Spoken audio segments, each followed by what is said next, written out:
Karibu tena kwenye kituo chako cha burudani na simulizi zinazochambua maisha halisi ya kila siku hapa Be Creative Topics. Na kama kawaida ni mimi mtangazaji wako Bizo kutoka studio za Aigalula hadi moyo wako. Leo nakusogezea hadithi moja kali ya mtaa, ya majirani na ya mapenzi ya ajabu kidogo.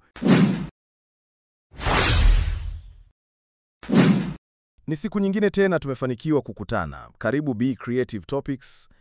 Like, comment and share hii video ili tujifunze wengi, maana hii ya sasa ni darasa kwenye maisha yetu.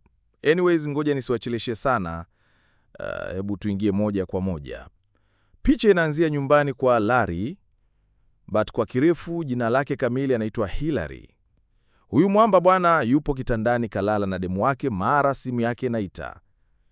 Jamaa kaamka, kamwangalia demu wake kwanza, kisha kainyaka simu na kupokea.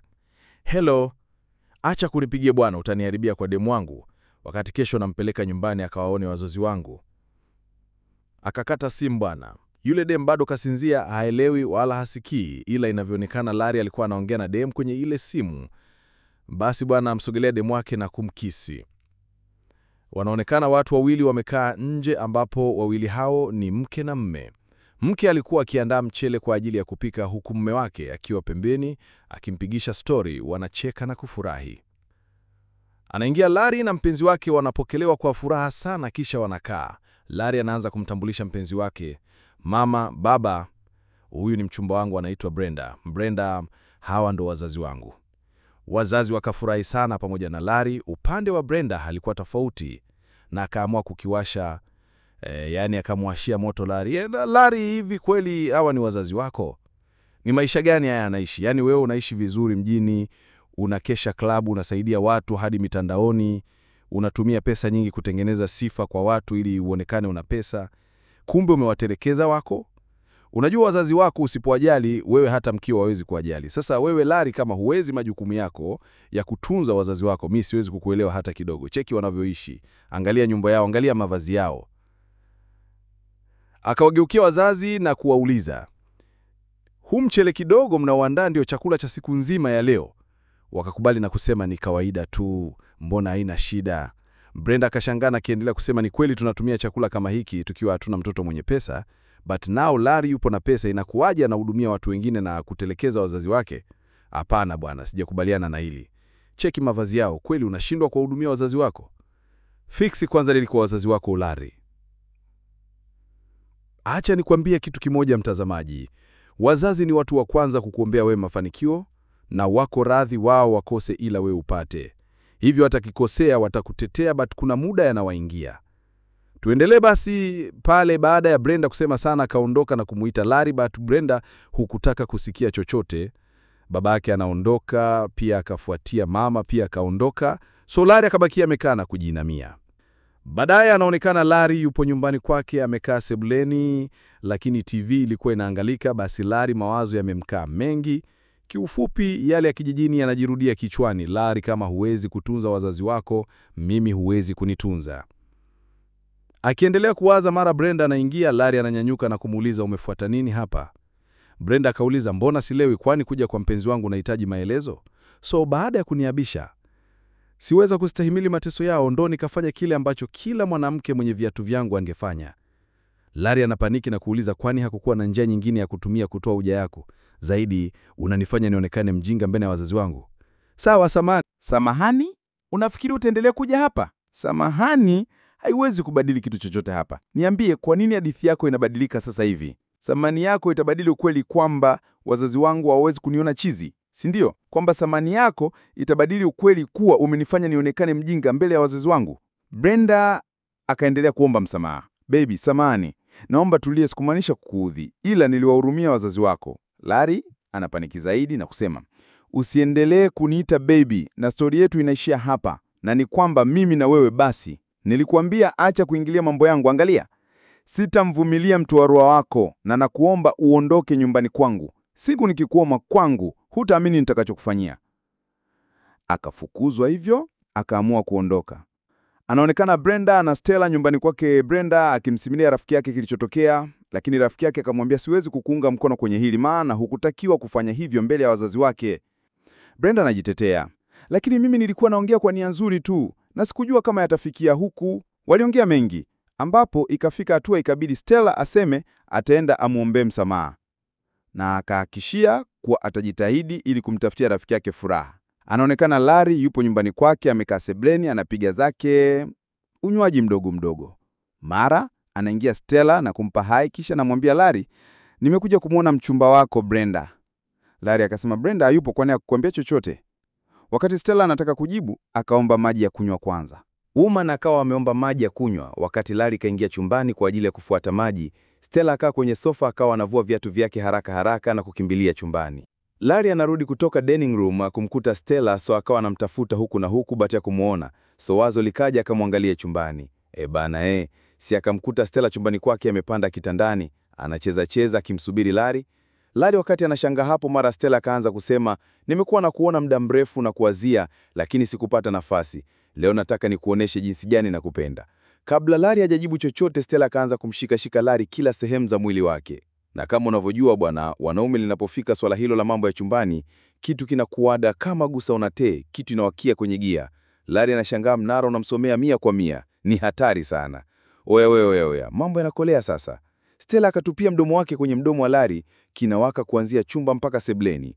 Wakati unatoka chumbani na makisi ya kutosha, kumbe kuna jamaa yake na Larry anaingia akawafuma.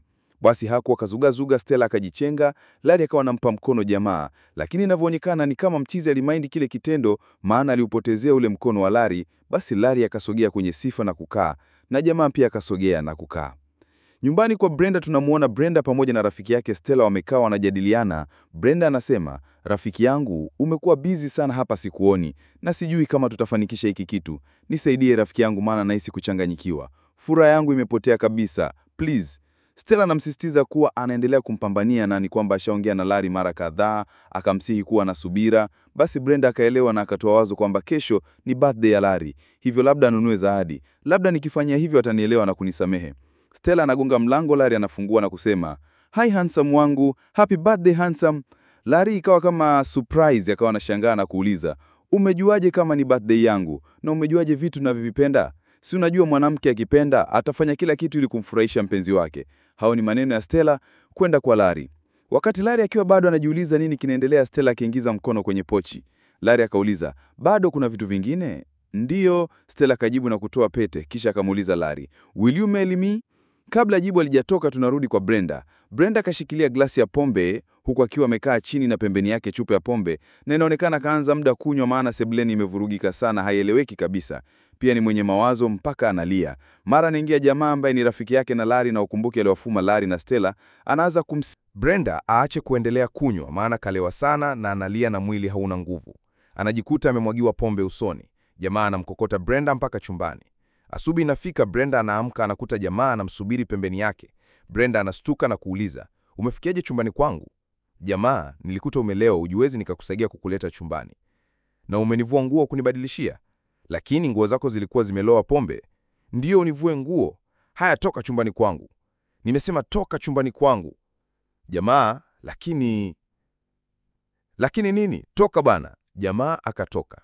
Stella anaonekana nyumbani kwa rafiki yake mwingine, akimslimilia kuwa kesha valishwa pete ya uchumba, akimtambia rafiki yake. Rafiki yake akampongeza, "Oh wow, hongera yako jamani. Huyu mchumba ni wa hapa hapa." Stella, "Ndiyo, anaitwa nani?" Shosti yake akauliza. Stella akajibu, "Larry." Shosti yake akashangaa, "Larry huyu? Si ni mchumba wake na Brenda? Imekuwaje?" Stella akajibu, "Ndiyo, na hawako pamoja, walishaachana." "Ndiyo, utoke na mchumba wa rafiki yako, huo ni kama Brenda akijua atakukasirikia."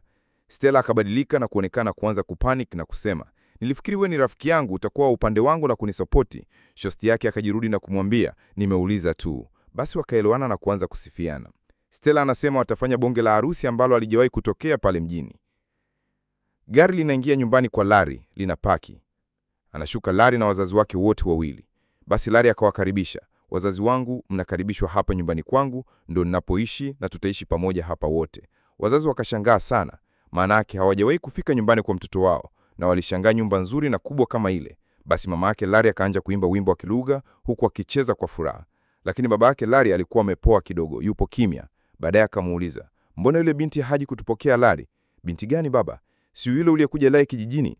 Larry akasema huyo binti hayupo, lakini baba yake akakaza na kumwambia, asipokuja huyo binti siingii ndani, maana yule binti alifungua sana, alikufaa, kwa sababu huwezi kupata mwanamke anayeweza kukuambia ukweli kuhusu makosa yako.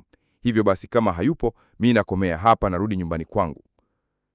Larry akajaribu kujitetea, hakueleweka. Akaamua kumchukua mama yake na kwenda kumshawishi, kumwelewesha Mshua ya kuwa yeye na huyo binti walishaachana na hawezi kuolewa.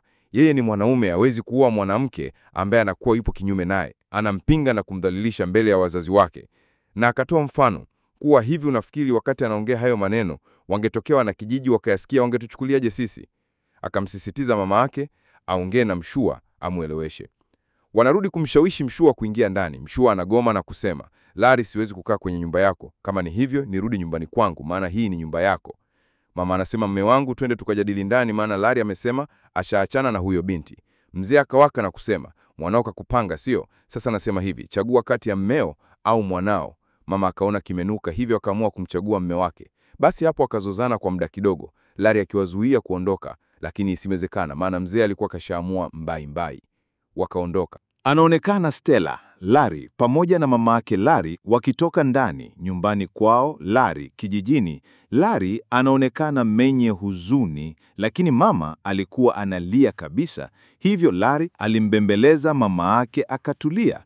Larry anaaga ende mjini yeye na mchumba wake Stella, lakini mama akakataa na kusema, na uhitaji uwepo wa Larry nyumbani, maana hata baba yako hayupo, nipo mimi tu, au nataka na mimi nife? Basi kama hivyo, tuondoke wote mjini. Larry akasema, ngoja niongee na mchumba wangu mama. Basi Larry akawa naongea na Stella kuhusu mama kwenda mjini, lakini Stella akagoma na kusema kama matumizi tutamtumia, tumwache tu kijijini na tutakuwa tunakuja kumuona kila mara. Larry anarudi kwa mama yake kumwambia mchumba wake amegoma, hivyo atajitahidi kuja kijijini kila mara.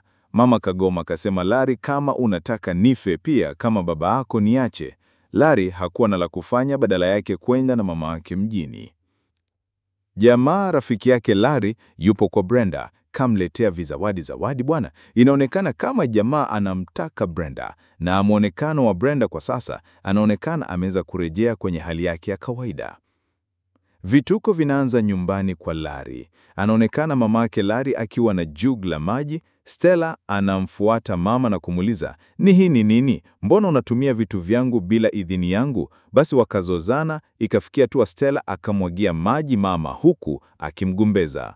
Larry anaingia na kukuta ile situation, akawa anashangaa pale. Wakaanza kuzuga kama hakuna kilichotokea, wakavunga pale. Mama akaondoka na mwanae, baadaye akafuatia Stella. Nyumbani kwa Brenda. Leo Brenda anaonekana ni mwenye furaha, akitokea chumbani, anakuja sebleni, anamkuta jamaa yake Larry wanashikana mikono na kuondoka. Mama yake Larry anaonekana amelala kwenye sofa, Brenda na Larry wakitokea chumbani. Larry, mama, tunatoka mara moja, tutakukuta. Mama akasema, mimi sijisikii vizuri kabisa, naumwa, naomba uache, umeniwekea supu ya kutosha, labda naweza kuwa sawa. Lakini mama, mimi natoka na Stella mara moja, sasa ngoja nikupitishe hospitali uchukue vipimo, kisha tukirudi tukupitie. Stella akasema, mama, tutamchukulia dawa, tutamletea. Mama akauliza, kwani wewe ni daktari? Stella akasema, mimi sio daktari, basi ngoja nikupeleke mimi hospitali. Mama akakataa na kusema, Hilary, hukuzaliwa jikoni, jiandae. Larry anamwambia Stella, tumpitishe mama hospitali. Stella akapanic na kuanza kushout, no, sikutegemea wewe kama utafanya hivi. Mbona sikuelewi? Mama alikuwa sawa tangu asubuhi, ila kwa kuwa ameona tunataka kutoka, ameugua ghafla.